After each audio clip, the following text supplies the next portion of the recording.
감사합니다.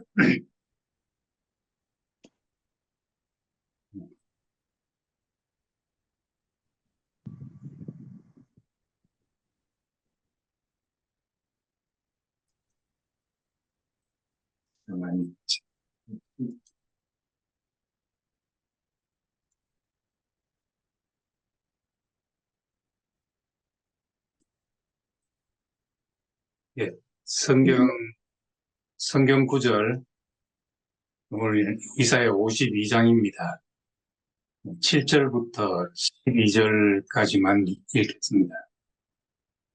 이걸 이제 이런 식으로 좀 줄을 바꿔서 써놓으면 거의 시가 됩니다. 히브리어로 쓰면 히브리어로는 한편의 시라고 부릅니다.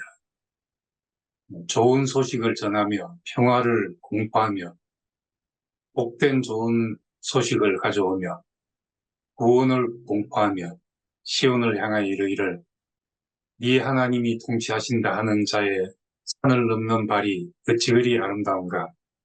네 파수꾼들의 소리로다. 그들이 소리를 높여 일제히 노래하니 이는 여호와께서 시온으로 돌아오실 때 그들의 눈이 마주 보리로다.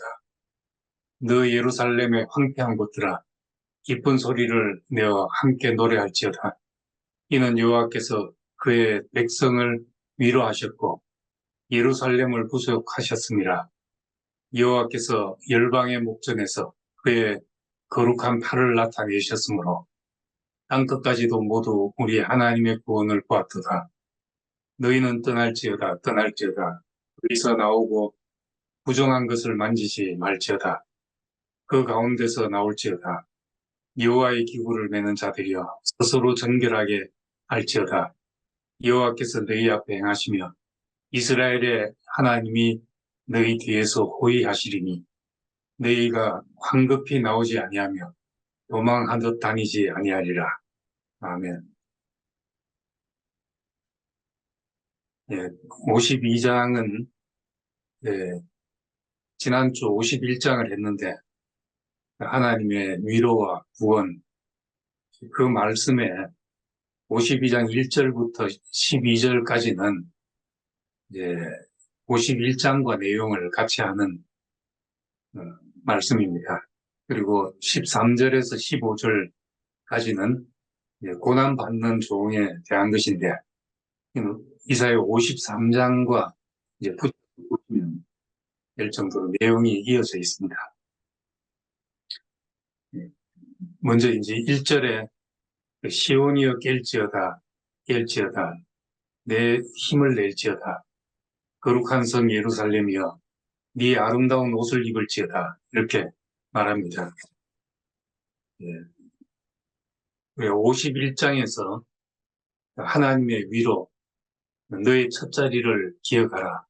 하나님이 너를 어떻게 구원했는지를 생각하라. 그리고 분노의 잔은 지나갔으니 예루살렘이여 깰지어다 하는 내용이었습니다. 근데 51장에서 예루살렘이여 깰지어다 했는데 이제 52장에서 시온이여 깰지어다 깰지어다 힘을 낼지어다 이렇게 말합니다. 51장은 분노의 포도주에 취해 비틀거리는 중에서 정신을 차리라는 말씀이고 52장에서는 포로에서 풀려나 고향으로 돌아갈 것이니까 깨어서 준비하라는 말씀입니다.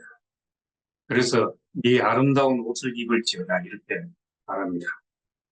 이제 돌아가서 예루살렘으로 돌아가니까 옷을 입고 준비하라 그런 말입니다. 이제부터 할례받지 아니한 자와 부정한 자가 다시는 네게로 들어옴이 없을 것이니 너는 티끌을 떨어버릴지어다 예루살렘에 일어나 앉을지어다. 이 부정한 것들, 이 할례받지 않은 자와 부정한 자가 다시는 내게 들어옴이 없다. 이 말은 예루살렘을 점령한 이민족들을 말합니다. 다시는 외적의 침입이 없을 것이다. 이런 약속입니다. 그렇지만 이 뒤에 바벨론 포로에서는 해방돼서 풀려났지만은 페르시아 이후에 다시 그리스에 의해서 점령되고 로마에 의해서 또 다시 점령되고 여전히 이민족들이 예루살렘으로 들어오는 역사는 계속됐습니다. 근데 이스라엘 백성의 독특한 점은 그럼에도 불구하고 이 약속이 틀렸다고 하지 않고 어떻게 이루어지는지 그들의 생각을 바꿔 나갔습니다. 우리는 이제 어떤 하나님의 약속, 하나님이 이렇게 하시겠다는 약속을 붙잡고 있다가도 뭐 일이 조금만 뒤틀리고 안 되면은 어, 안 되는 모양이다 생각하고 하나님이 안 계시는 모양이다. 이제 말짱 헛일이다. 이렇게 힘 빠진 소리를 하기가 십상입니다. 근데 이스라엘은 이제 70년 포로 생활을 하고 400년 노예 생활을 하고 600년간 나라가 없이 떠돌이 생활을 나라가 없이 식민지 생활을 함에도 불구하고 하나님의 약속은 피하지 않는다 하는 생각을 굳게 붙들은 사람들입니다. 그래서 로마서에도 보면은 유대인들의 나음이 뭐냐? 유대인들의 나음이 뭐냐? 유대인들이 이방인들은 허무한 데 굴복해서 우리 자신을 금수와 버러지 형상처럼 그렇게 상실한 대로 내버려 두고 우리 마음에 하나님 두기를 싫어하고 우리 속에 온갖 가증한 것이 다 들어와 있고 이렇게 하는데 유대인들은 로마서 2장에서 그러는 이방인을 판단하고 정죄하고 하면서 자기의만 가득 차 있는 유대인들 이방인이나 유대인이나 하나님 앞에 무익하기는 마찬가지라는 겁니다. 그런데도 불구하고 이제 3장에 보면은 유대인의 나음이 뭐냐? 한 가지는 저희가 하나님의 말씀을 받았다. 그렇게 말합니다. 하나님의 말씀을 받았다는 말은 하나님의 약속을 붙잡는 백성이다. 하나님의 말씀을 받아서 뭐 이 말씀을 보니까 된다 안 된다 하는 것이 없이 하나님의 약속을 자기들의 사정과 관계없이 붙잡고 있었던 백성이었습니다. 그러니까 이제 이 점이 놀라운 것이죠. 하나님의 나라, 하나님의 약속이 어떻게 이루어지는가? 예수님이 말씀한 하나님의 나라, 그리고 요한이 말한 새 예루살렘의 이상 안에서 이 약속이 다시 이루어지고 있습니다. 계시록 21장 24절에 보면은 만국이 그리로 들어오고 왕들이 영광과 존귀를 가지고 들어가는데 낮에는 성문을 닫을 일이 없다. 거기는 밤이었기 때문입니다. 그러면서 27절에 속된 것, 가증한 것, 거짓말하는 자 이런 것이 들어오지 못할 것이다. 오직 어린 양의 생명책이 기록된 자만 이 성으로 들어온다. 이렇게 말합니다. 모든 사람이 이 성 안으로 들어오는데 그런데 속된 것, 가증한 것, 거짓말하는 자 여기 이사야 52장으로 말하자면 할례받지 않은 자, 부정한 자 이런 자는 들어오지 못한다는 겁니다. 문들은 항상 열려 있는데 문들은 항상 열려 있는데 그런 것들이 들어오지 못한다. 지난번에 우리 박원탁님 이야기했습니다. 생명의 특성이 한 가지는 이제 대사작용을 하는 것이고 또 한 가지는 생식작용을 하는 것이고 그리고 한 가지 중요한 특성이 그 선택적 투과막이 있다. 통과할 수 있는데 생명이 원하는 것만 통과할 수 있는 그런 이제 선택적 투과막이기 때문에 이 요한계시록에 있는 이것 구약에서는 지키려고 해도 안 되었던 것이죠. 할례받지 않은 자, 부정한 자가 내게로 들어온 게 없을 것이다 했지만 끊임없이 이제 이민족의 침략이 있었습니다. 그런데 새 예루살렘 성은 열려 있지만 다른 것이 들어오지 못한다.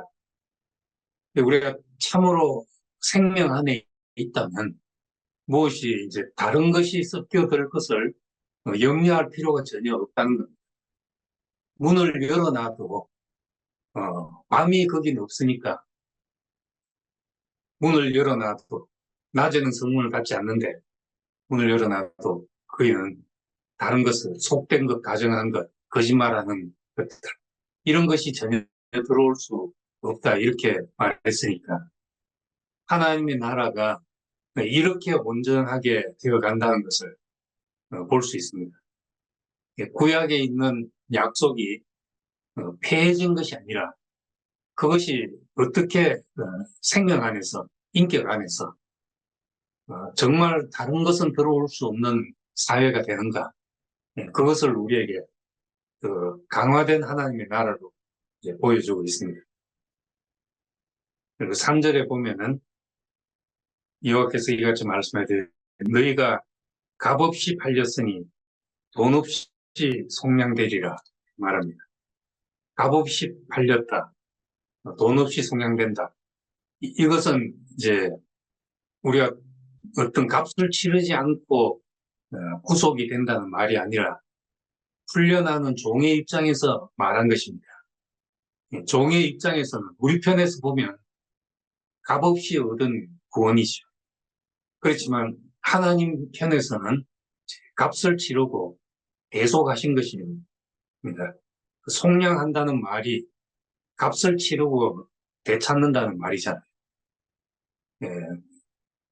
그래서 이제 마지막에 52장 마지막에 이제 고난의 종에 대한 그림이 나옵니다. 이렇게 값을 치렀다는 것을 이야기합니다. 그리고 4절과 5절에도 내 백성이 까닭 없이 잡혀갔으니 그 앞에 이제 51장에서는 앞에 50장과 그 앞에서는 너희 죄 때문에 팔려갔다 이렇게 말합니다. 너희 죄 때문에 그렇게 고난받고 이제 침략받아서 종으로 끌려갔다.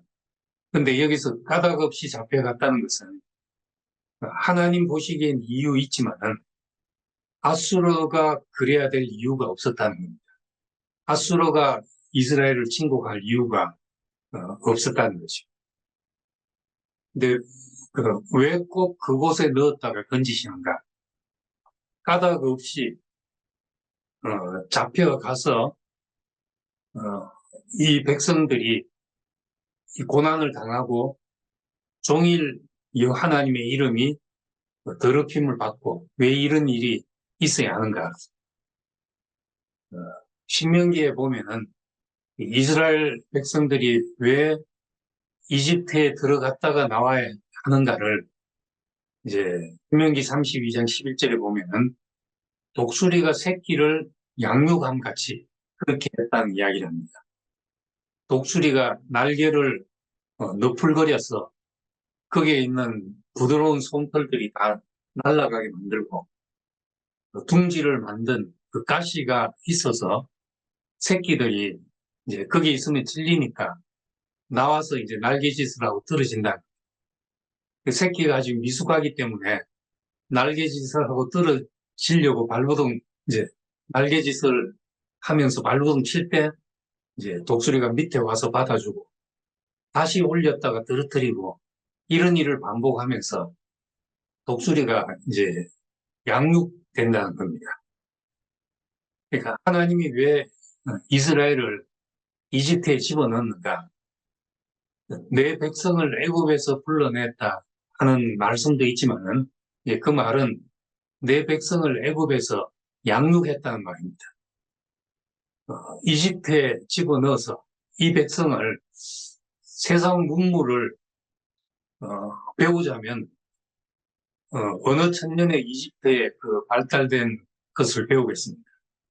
이집트에 집어넣어서 이제 거기서 나오게 했던 거지.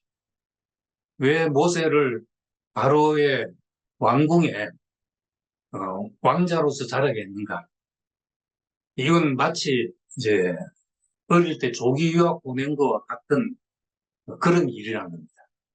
하나님이 자기 백성을 이집트에 집어넣어서 애굽에서 내 백성을 양육했다 하는 말이죠.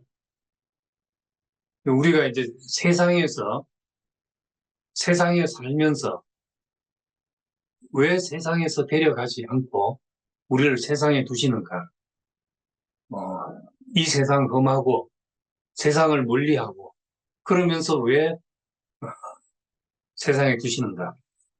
세상을 사랑하는 것이 하나님과 원수되는 걸 알지 못하느냐? 야고보서는 그렇게까지 이야기하는데 우리를 거기에 두시는 것은 거기서 우리가 양육되었다는 겁니다. 그래서 지금 우리가 쓰는 말들 이것이 교회에서 배운 게 아니잖아요. 학교 가서 배운 것이고 세상에서 배운 말이죠. 우리 지금 컴퓨터를 쓰고 있고 이것도 다 세상 사람들이 개발해 놓은 겁니다. 세상에 있으면서 우리가 이렇게 양육돼서 하나님 나라를 위해서 쓰여지고 있는 것이죠. 그래서 여기 이제 까닭 없이 잡혀갔다. 아수르 속에 집어넣었다가 또 바벨론 속에 집어넣었다가 거기서 하나님의 백성을 이제 다시 불러내는 것. 이거는 이집트에 400년을 있게 한 다음에 불러내는 그것도 이 역사 모든 것이 하나님의 섭리라고 생각한다면 그건 마치 이제 독수리가 새끼를 양육한 같이 그렇게 하셨다는 걸 얘기를 합니다. 이제 거기서 이제 우리는 불러냄을 받게 된 것이죠. 그래서 7절부터 이제 이 좋은 소식을 전하며 평화를 공포하며 복된 소식을 가져오며 구원을 공포하며 하나님이 통치하신다 하는 이 말을 전하는 자의 그 발이여 어찌 그리 아름다운가 이렇게 말하고 있습니다. 이제 기쁜 소식이 전해지는데 그 기쁜 소식은 뭔가? 8절에 보면은 파수꾼들이 소리로다. 그들이 소리를 높여 일제히 노래하기를 여호와께서 시온으로 돌아오실 때 그들이 눈이 마주 보리로다. 그러니까 단순히 이스라엘 백성이 잡혀갔다 돌아오는 감격이 아니라 하나님이 돌아오신다는 감격을 이제 표현하고 있습니다. 그들의 눈이 하나님을 볼 것이다 하는 거죠. 그러니까 우리는 하나님이 통치하신다. 7절에서는 하나님이 통치하신다. 8절에서는 여호와께서 시온으로 돌아오시는 그것을 우리 눈으로 볼 것이다 하는 말입니다.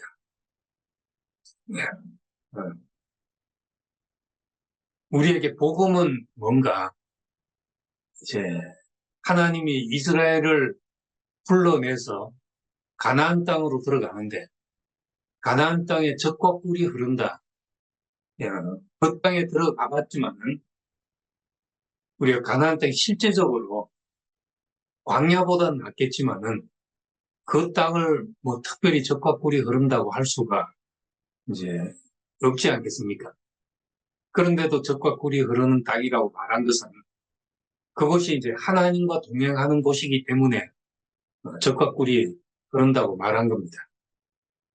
에덴 동산이 우리에게 기쁨의 곳이고 낙원인 이유는 에덴은 주님 자신이고 주님이 거니시는 곳이고 그곳이 주님과 동행하는 곳이기 때문에 그렇다는 것이죠.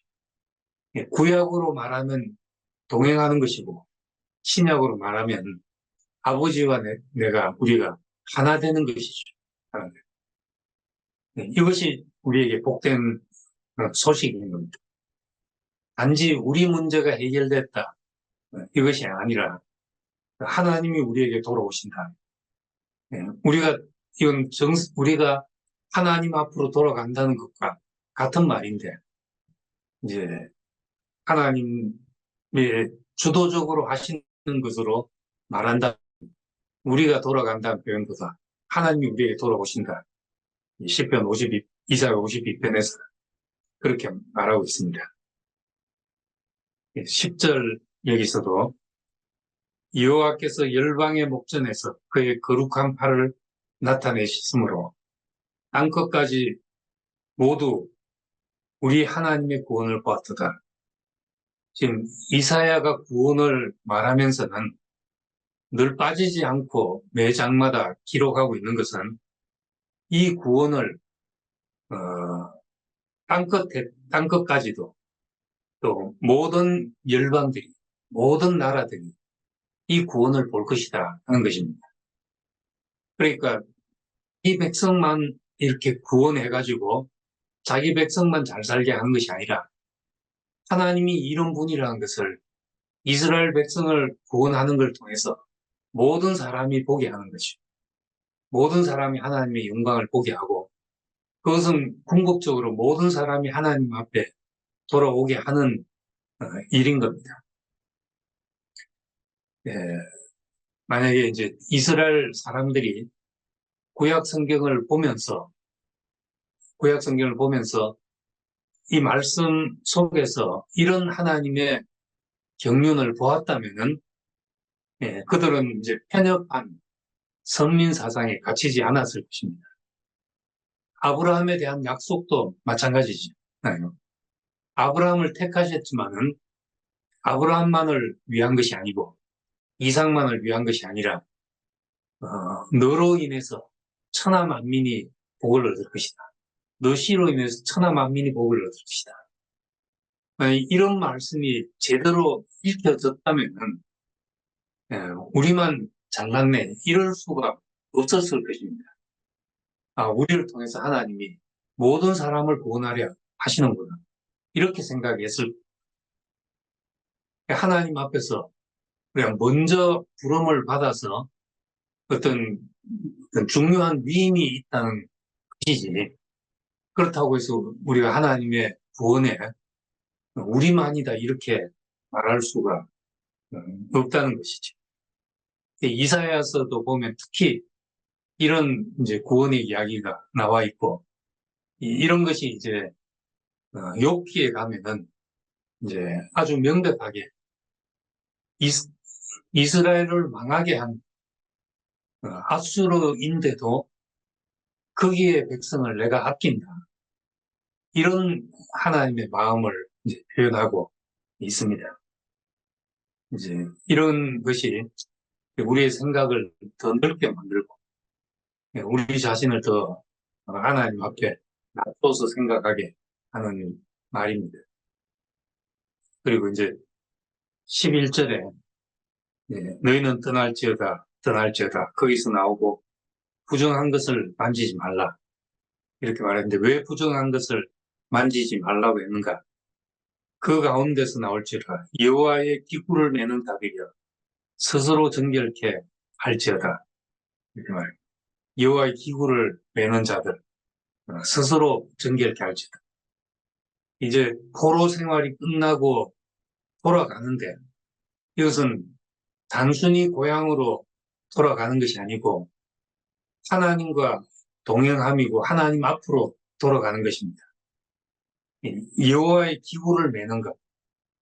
바벨론 포로로 잡혀갈 때 예루살렘 성전이 파괴되고 그 기물들이 다 빼앗겼습니다. 바벨론에. 그래서 느부갓네살 왕이 가져갔던 기물들을 이제 고레스 왕이 그것을 가지고 돌아가서 성전을 재건하라고 명령했습니다. 그래서 이제 돌아가는 것은 그냥 우리 좋으라고 돌아가는 것이 아니라 하나님의 전을 다시 복원하는 일, 하나님을 예루살렘으로 돌아오게 하는 일을 위해서 이제 이스라엘 백성이 돌아가는 것이죠. 그래서 이제 부정한 것을 만지지 않고 하는 말을 하고 있습니다. 예루살렘으로 돌아가는 것은 하나님의 백성을 하나님께로 돌려드리는 것입니다. 하나님의 나라, 예수님 말했던 이 하나님 나라 개념은 사람이 붙잡고 있었던 사람에게 사로잡혔던 강대국에 사로잡혔던 하나님의 백성들이 하나님 앞으로 되돌려지는 것을 이야기합니다. 그러니까 우리가 해방됐다, 우리가 고향으로 돌아가게 됐다 하는 것으로 끝난 것이 아니라 하나님의 백성이 회복되고 하나님이 이제 돌아오시고 그 자리에 돌아오시고 이런 개념으로 이제 포로 기한을 말하고 있습니다. 12절에서는 이제 여호와께서 너희 앞에서 행하시며 이스라엘의 하나님이 너희 뒤에서 호위하시리니 너희가 황급히 나오지 않으며 도망하듯 다니지 아니하리라. 이거는 이제 지금 출애굽과 비교를 해볼 때 출애굽은 급히 나오게 되었습니다. 그래서 급히 나왔기 때문에 무교병을 먹게 되었습니다. 누룩 없는 떡. 그래서 이스라엘 백성들이, 후손들이 왜 우리가 이 맛없는 떡을 먹어야 됩니까? 하고 물으면 우리가 애굽에서 나올 때 그 백성들이 우리를 쫓아냈기 때문에 급히 나오게 됐다. 그래서 반죽을 발효시킬 시간이 없었다. 이걸 가르치면서 이제 누룩 없는 떡을 먹었습니다. 출애굽은 하나님이 이집트에 재앙을 내림으로써 이집트 바로 왕이 이 백성이 여기 있어서 안 되겠다. 빨리 데리고 가라 하고 이집트 사람들이 백성들을 빨리 내보냈던 거죠. 그래서 나오게 됐습니다. 그런데 이제 제2의 출애굽이라고도 할 수 있는 바벨론 포로에서 돌아올 때는 이제 황급히 나오는 것이 아니라 도망하듯 나오지 않고 황급히 나오지 않고 천천히 나왔다는 거죠. 쫓아내는 것이 아니라 호의를 베풀어서 나오게 됐으니까. 이 바벨론 포로에서 나오는 것은 그래서 달랐던 것이죠. 실제로도 고레스 왕 원년에 유다와 이스라엘 백성들이 자기의 나라로 돌아가서 거기서 성전을 건축할 것을 명령했는데 그 명령한 뒤에 2년이 지나서 1차 포로가 돌아가게 됐습니다. 1차로 에스라와 느헤미야가 백성들을 데리고 예루살렘으로 가서 성전 건축하는 일을 하게 됐습니다. 그만큼 이제 느긋하게 돌아갔던 것이죠. 이것은 이제 하나님의 호의를 입은 것을 이야기를 합니다. 여기까지가 이사야 51장에 이어지는 하나님의 위로와 구원에 대한 이야기고, 이제 13, 14, 15절은 이제 다음 장에 붙은 53장에 붙은 말씀입니다. 보라, 내 종이 형통하리니 밭들어 높이 들려서 지극히 존귀하게 되리라. 하나님의 종이라고 얘기를 했는데, 보라, 내 종. 이것은 이제 만약에 사명만 강조한다면은 사자 이렇게 말하고 높여지기 쉬운데 내 종이라고 말하고 종처럼 낮아져서 사명을 이루기 때문에 이제 그렇게 말합니다.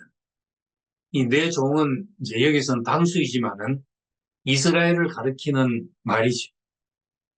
그때로서는 이스라엘을 가리키는 말인데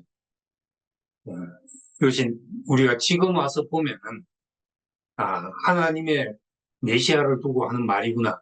이렇게 알게 되고, 또한 이제 하나님의 종은, 하나님께 쓰이는 길은 다 이런 고난의 과정을 거치게 된다는 것을 보게 됩니다.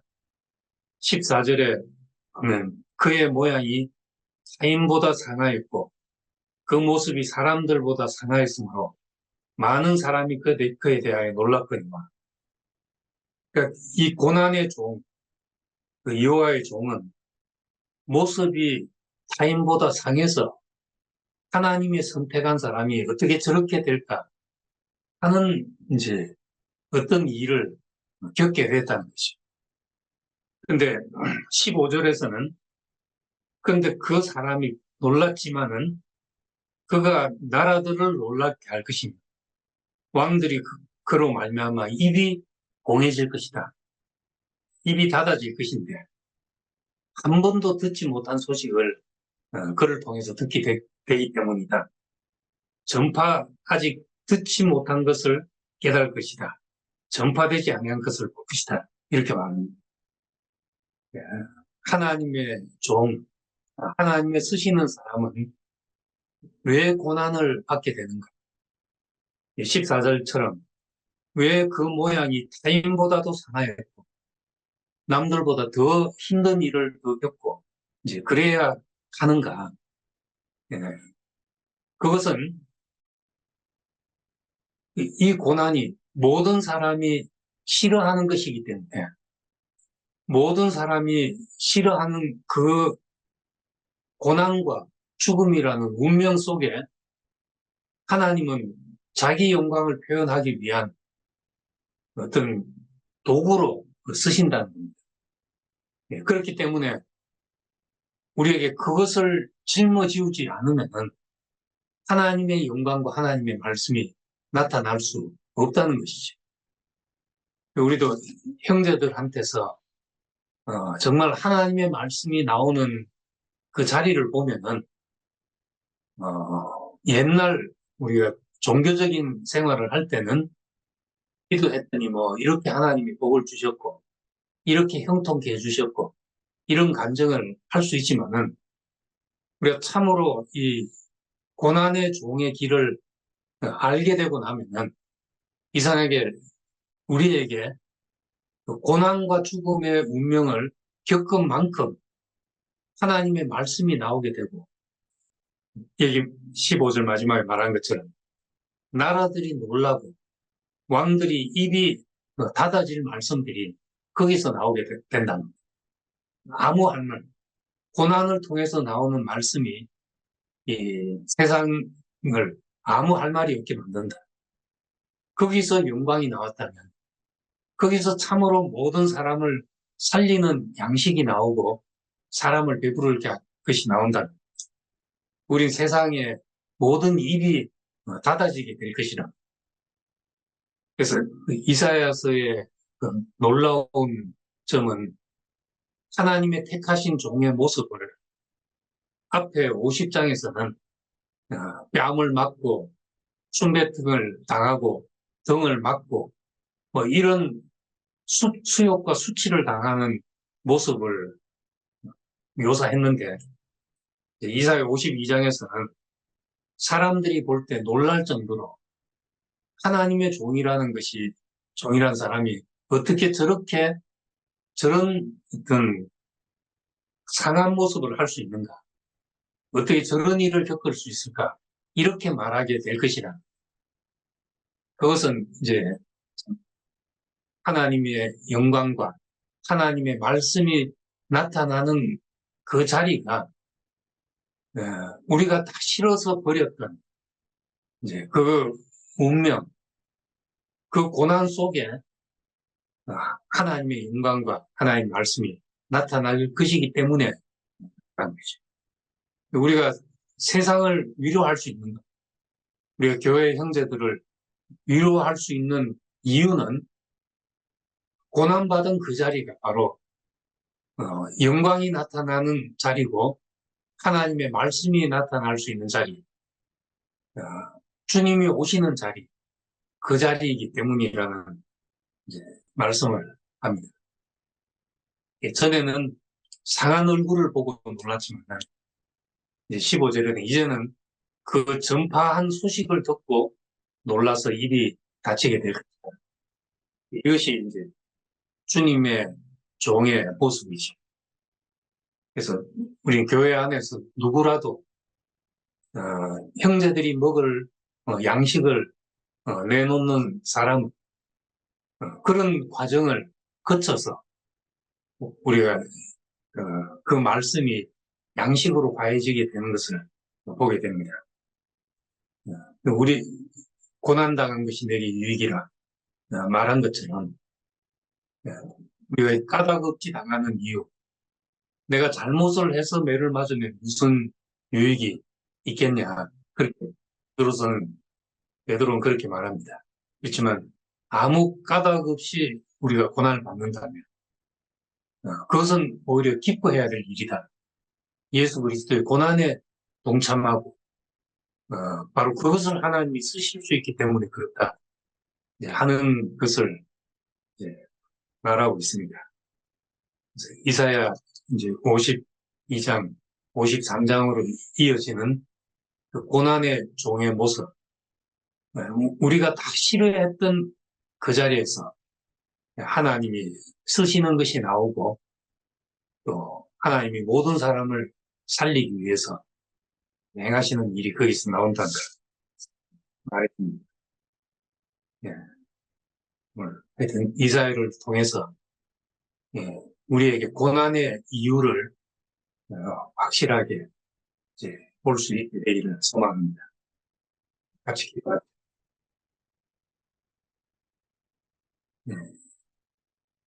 주님 은혜를 감사드립니다. 이스라엘이 겪은 질고 유다가 겪은 그 고난 우리는 개인적으로도 겪고 또 단체적으로도 겪고 우리가 왜 이런 일을 지나가야 하는지 왜 이런 이제 캄캄한 시간을 지나야 되는지 다 모를 때가 있습니다. 그렇지만은 하나님은 하나님의 백성을 애굽에서 양육하셨고 또 바벨론 포로 속에서 길러내셔서 거기서 정결케 하시고 거기서 또 자라게 하시고 이제는 그 고난을 통해서 세상이 놀랄 세상이 모든 사람이 입을 닫을 하나님의 말씀을 맡은 자가 되게 하도록 그렇게 부르신 것을 감사드립니다. 이 놀라운 축복이 우리에게 있음을 기억하게 하시고 우리가 하나님의 종으로서 고난을 받을지라도 하나님의 필요에 의해서 우리 인생이 쓰여지는 사람으로 그렇게 살기를 소망합니다. 고난받은 것이 내게 유익이라 우리도 이 간증이 우리의 간증이 되기를 원합니다. 예수님 이름으로 기도드립니다. 아멘. 아멘.